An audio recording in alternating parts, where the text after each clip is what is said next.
Aujourd'hui, l'agriculture a besoin de pollinisation. Puis, les agriculteurs se sont spécialisés. Les régions se sont spécialisées. On va juste parler, entre autres, du bleuet au lac Saint-Jean. Pour la plupart des gens, ils savent comment ça fonctionne.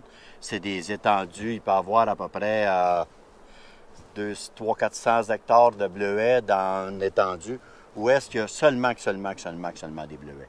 Fait qu'à ce moment-là, les pollinisateurs naturels sont plus là parce qu'ils arrêtent des fleurs pendant 3 semaines de leur vie.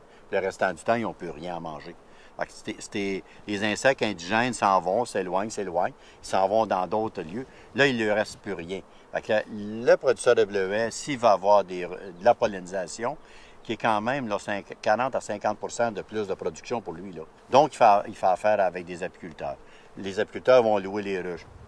Vous voyez, même là, la journée qu'on se parle aujourd'hui, j'ai eu un téléphone, il y a un monsieur qui a appelé là, pour avoir ses ruches pour polliniser les citrouilles. Pas d'abeilles, pas de citrouilles.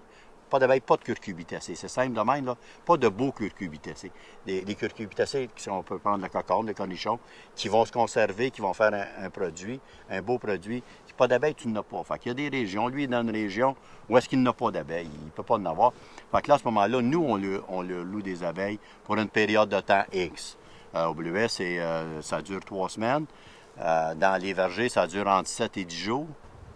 On a un défi, l'agriculteur. Là. Les agriculteurs, d'ici les 20 prochaines années, il faut nourrir la planète. La planète la population augmente continuellement.